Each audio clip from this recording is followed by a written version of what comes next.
this video, we're going to be going over the new ThunderPOS desktop utility introduced with version 26.1.5. This utility allows you to do certain things with the Windows client without going into it. It's primarily being created to get around certain cases where invalid settings could prevent you from accessing ThunderPOS.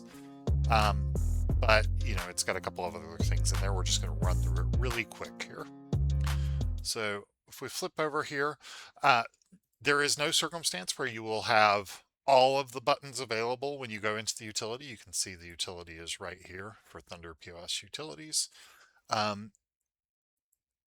Some of these will be available only to cloud users. Some will only be available to on-premise users, and some will be available to anyone.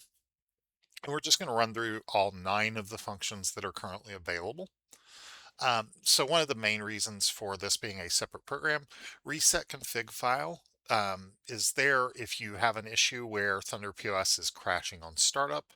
This can happen if certain configuration files get corrupted, which can happen if you are unfortunate enough to have the power turn off on the computer while they're being rewritten.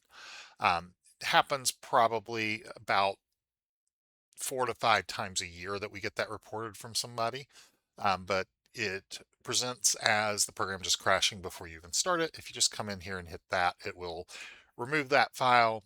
That file mostly saves like the window position and a few other specific things. If you remove it, it's not the end of the world, but it will prevent that from crashing if that is the source of your problem. So that at least gives you a way to fix that. Reset server select will allow you to reselect where your data is stored. So you can, point back to on-premise or point to the cloud or install a new server. Mostly that would be useful if you're like moving a station to, an on-premise station to become the new server, and like you're replacing your server computer with one of your workstations that had previously been a secondary station.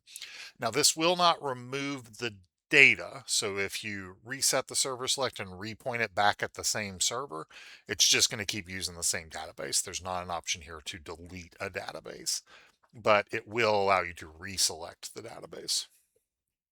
Very similarly, reset license registration will remove your ThunderPOS license so that you have to re-register. Mostly you would only want to do that if you're going off of this computer, but you're going to be handing it over to somebody or that kind of thing. Usually there wouldn't be a reason to do that outside of those circumstances unless you were taking a computer somebody else had ThunderPOS on and putting a new license on it. For example, if you bought a computer from another store and they had previously also been a ThunderPOS user. Database cleanup will run the cleanup utility that fixes certain issues like category or department capitalization, or it will reindex if you are an on-premise database. It's the same functions that get run if you go into the settings screen and then utilities. It's just this is another place for that to be available. And then similarly, you can also back up and restore from within the program, of course, but these give you some extra ways to do it. Database backup here, you just browse to the location you want to make the backup to and then execute it.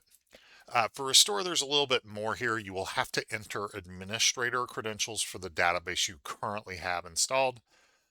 You'll browse to the backup, and then you can also browse to the location that you're going to restore it to. That will allow you to restore if you've moved computers and the folders don't exist still or anything like that. And then the database file name and log file name, these typically you're going to leave these as the default. There are circumstances where they would be something other than the default. If that's the case, typically you would be working with support and we'd be able to tell you what those are. But most commonly it would be if you were moving from the cloud to on-premise that those would need to be something else. Both backup and restore are only available to an on-premise database. You can't backup or restore a cloud server. Configure firewall. When you set up a server, whether you're doing it for the local backup server or as your primary SQL server, we do automatically configure Windows Firewall. Every now and then, if you do something like upgrading the version of Windows, or occasionally Microsoft just resets firewall settings, it might clear those out. This is mostly only going to matter if you have multiple stations and you're on premise, or you're using the local backup server and you have multiple stations. But you can just hit that, it'll reconfigure those settings. If you're using something that's not the Microsoft firewall, if you're using like Norton or a McAfee or something like that, you will have to still configure that through that program. Uh, Local database status, as you can see, it's grayed out. That's only available to the cloud version. That is checking if your local database server backup is configured, and if it is, making sure that it can be reached. It will simply just do a status check and let you know. And then finally, test server connection will simply try to connect to the server, see if it's at least reachable, and can do a very basic operation. It just checks to see if it can see your departments. Um, if it can't run that, you're not going to be able to run ThunderPOS successfully. So if you're not sure if you're able to reach our server or if our server's up and you're having trouble getting into ThunderPOS, you can run that server connection test and it will check. That's kind of the basics in here. More may come later as requests get made, but these are the functions as this tool is created. So hopefully this helped out if you were just curious about the new shortcut that you have.